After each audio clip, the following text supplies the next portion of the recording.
Hey there, Fiber Junkies! Welcome back to the Color Cauldron, where today we're going to learn how to do simple wrap and turn short rows. So check it out, and then we'll come back and talk about when you want to use those. Okay, so to do the short row technique, I've started by just knitting a little bit of a swatch, just 4 or 5 rows of garter stitch, and I'm using size 9 straight needles and just some worsted weight scrap yarn I had left over from another project. But you'll follow your pattern for however many stitches it tells you to do. But basically, to do just a basic wrap and turn short row, you're going to start by just knitting like you normally would. And let's say that your pattern calls for you to knit, say, 8 stitches wrap and turn. So we'd knit 1, 2, 3, 4, 5, 6, 7, 8. Just like I always knit, okay? So now here are my 8 stitches.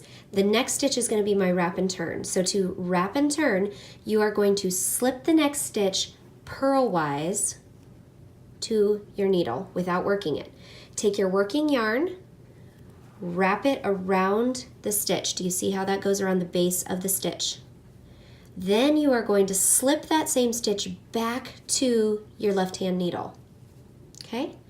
Then take your working yarn and put it to the back of your work. That is a wrapped stitch. Now, pull this out so you can see a little bit better. You would turn your work to the other side. So here are my unworked stitches. This is the wrapped stitch right here, and these are the ones I just worked. So now if you were doing stockinette stitch, your yarn would already be in the back so that you could purl, but I'm doing garter stitch, and if you're doing the Tous les Jours pattern, the shawl kit that I did with Lisa Martin, the designer that I've been talking about on my show, you would be doing it in garter stitch. So we're just going to take the yarn back to the back of the work for garter stitch, and I'm just going to knit back the other direction. Okay. Now, some will have you go, every pattern is different, so some will have you go like 2 stitches wrap and turn, some will have you go like 20 stitches wrap and turn, whatever. You just follow the pattern. This is just an example. Okay, so now you can see how I've got a little extra. There's like this little bit of an angle where it kind of comes whoop, where I did my extra knitting because I knit an extra row in here that I didn't knit over here. Okay, so now the next row of this pattern, we'll say that it's built like the Tous les Jours pattern where you're going to increase to the next stitch. So we're gonna knit our 8 stitches that we started with. So you're gonna knit until the wrap. A lot of patterns will tell you just knit 2 wrapped stitch and then go on from there. Now there's 2 things you can do here. In garter stitch, it is not necessary to pick up your wrap. You can just knit this stitch like normal and keep going. But I want to teach you how to pick up your wrap because in many stitches, and if you're doing stockinette stitch or a more intricate pattern, you will need to pick it up first. So you're going to, up here, see this is your wrap right here. You're going to slip your needle underneath the wrap and through the stitch. And then I'm taking my left needle into here. So now you have both your wrap and the stitch that you're working, and you're going to knit those 2 together, and that is picking up your wrap so that there are no gaps. And then let's say your pattern says knit 1 more stitch past the wrapped stitch and then wrap and turn again. So you'd slide it purlwise, bring it to the front of your work, slide this one back, and since we're doing garter stitch, I'm just going to leave the working yarn behind my stitch. Again, see where there's my working yarn. I've wrapped this stitch up. Now if I was doing stockinette, I would bring this to the front and tighten it a little and purl like that. But I'm not, I'm doing garter, so I'm going to leave it in the back and knit back the other direction. That is how you're going to do your wrap and turns. One thing you want to make sure is that every time you get to the wrap and you pick up a wrap and knit, that you want to make sure that you tighten your yarn a little bit so you don't have any gaps or holes. So I'm going to knit to my wrap again. So we start here, and you can see, if you're wondering how you know, you can see there's this gap right here. Pardon my really ugly nails. I've been dyeing hair and yarn this week and I haven't had time to do a manicure, so pardon my ugly nails.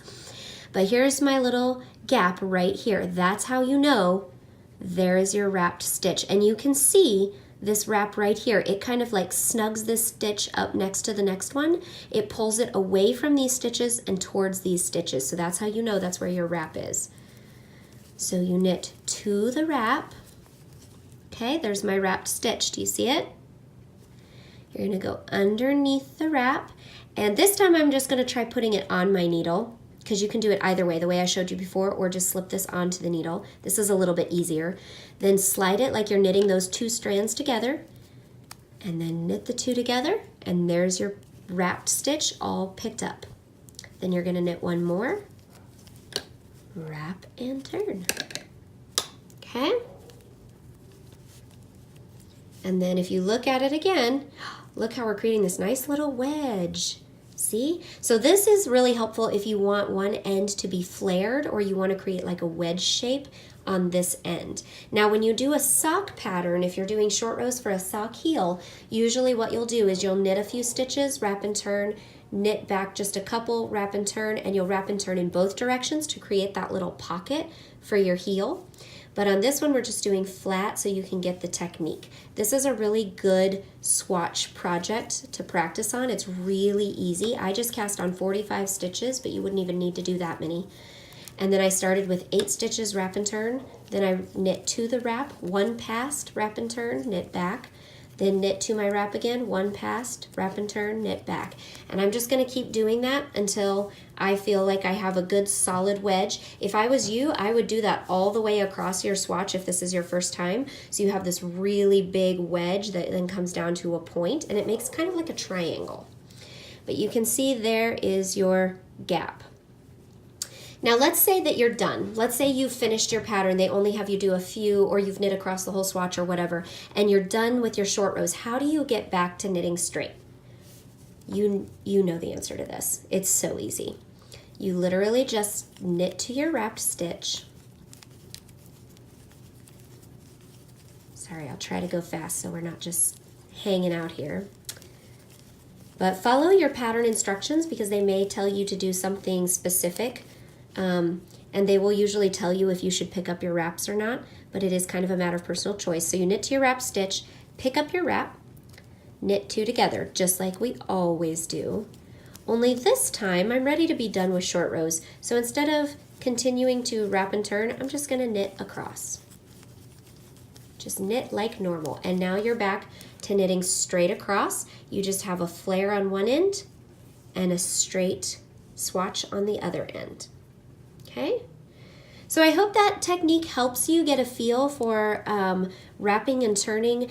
It really is easy. Now if you look closely here, you can see kind of a little line where I've wrapped and turned. That's why short rows are actually used in many patterns. A lot of designers use them specifically as a design technique to add tailored shaping. Sometimes they will tell you not to pick up your wraps on purpose because it will leave a little like loop almost, and it'll be like this neat little line of loops that leads up, and you can create like darts or waist shaping or bust shaping in a sweater or something like that.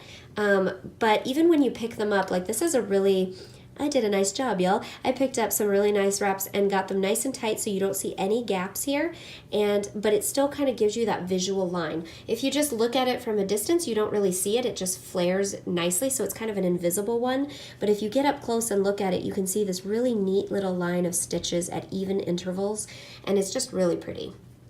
I love short rows, and you'll find that you can use them for all kinds of things, from tailored shaping, adding gores or side vents to sweaters, sock heels, adding wedges and shaping. So we're going to take a look at a couple of the different projects that I've used short rows for and the different techniques that it can create.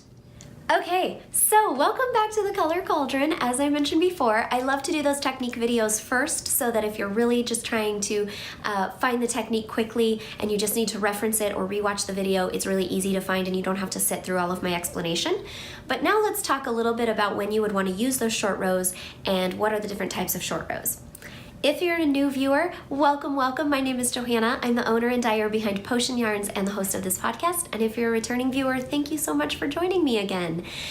So today, I hope you really enjoyed that technique video. I've had a lot of requests, and seeing that I've been highlighting the Tous les Jours shawl pattern by Lisa Martin on my channel lately, it was a test knit that I did a few weeks ago, and I've offered a discount code and patterns from her and kits in my shop that you can purchase. So in addition to offering that great discount, I wanted to offer you guys a little bit of technical support and show you how to do wrap and turn short rows, because I know some of you said you love the shawl that I made, but you were intimidated by the idea of the short rows as it was a new technique to you. So the one that I showed you is probably the most basic short row technique. It's just wrap and turn, easy, simple. It can go in any stitch pattern. It can go in any type of short row scenario. There are times when you would want to use different types of short rows for different effects or techniques. And there are lots of different short row techniques, including Japanese, there's German short rows. I think there might be a Russian one. There's just slip stitch short rows. There's twin stitch short rows, which is what you use if you ever do the fish lips kiss heel on socks. So there's a lot of different ones, but this one is my favorite as far as just across the board, the easiest, simplest, and most universal type. And that's the one that you will be using in Lisa's Tous les Jours pattern if you decide to knit that one. Although you can substitute a different one if you want. So I just wanted to show you guys a little bit of some of the things that I have been using short rows for. So to start, obviously we have the Tous les Jours pattern. This is the beautiful shawl that I knit with my hand-dyed yarns featuring Lisa's glorious pattern. And if you can see this, you can probably see how there's different wedges of color where it starts out kind of big on one end and then it fades across to a little point right here. This is a perfect example of the wrap and turn short rows. That's the type of short row that I used for this shawl pattern, and that's the type that Lisa used when she knitted, I believe. But in the test knitting group, several people were using other types of short rows and found that they liked them just as well. It's really just a personal preference. So if you would like to expand your short row knitting, you can try something different. But for those of you just getting started, what I just showed you in the technique is perfectly acceptable for this shawl.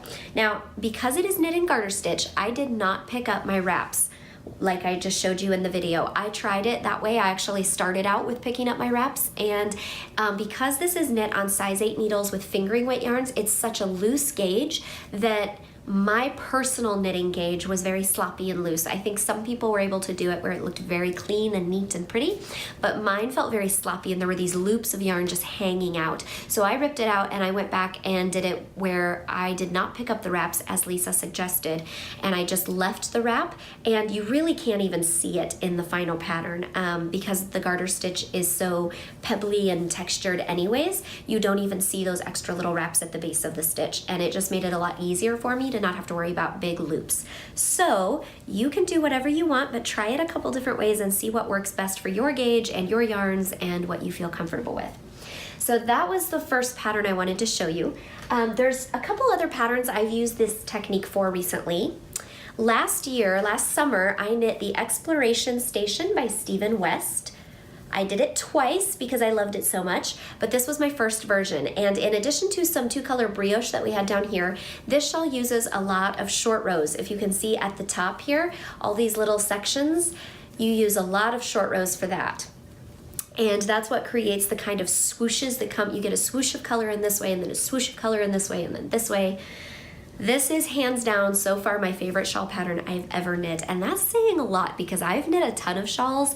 I'm obsessed with shawls, and I am obsessed with many of the shawls I've knit. I love so many of the ones I've done, and this is still my favorite.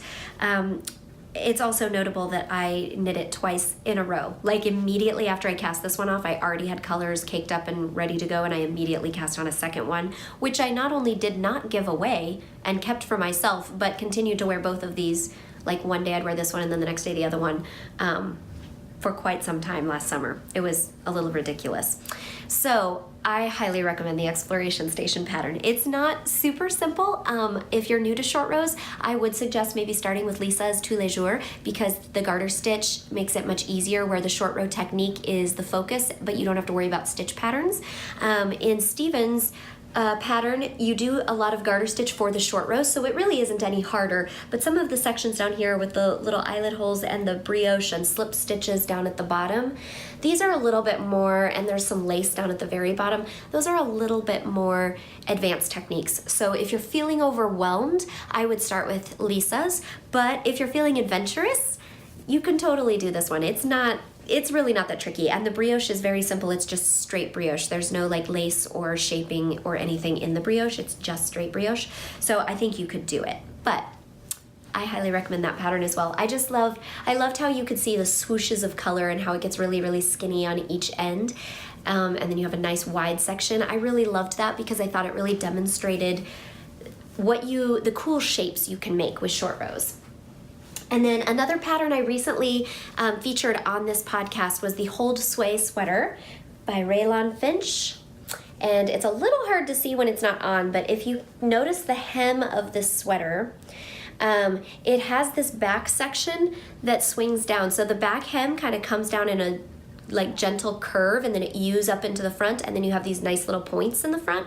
It's a beautiful pattern. I've shown it on the podcast and worn it on the podcast before, so go back and check out some of my videos from back in January when I was test knitting this, and you'll see what I'm talking about. But this pattern uses short rows on the hem to create that kind of nice gradual U shaping. So you're knitting in the round, but you're knitting the back half into this U so that it dips down longer, so the back is longer than the front.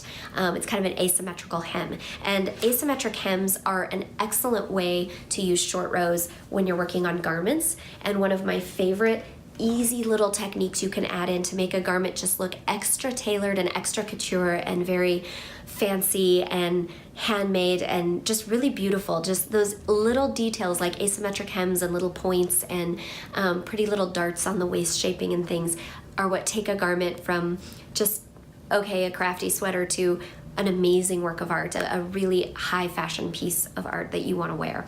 So I love short rows for that technique as well. And then there was one other simple, easy little project I wanted to show you guys. I will have to look up the name of this one because I cannot remember and I forgot to grab it before I started the podcast. One of these days I will have all of my homework done ahead of time, but I will put the link to this pattern below. It was in Interweave Knits magazine, but I knit a couple years ago, I knit these cute little trivets and coasters out of a pattern just using some cotton, some basic worsted weight cotton.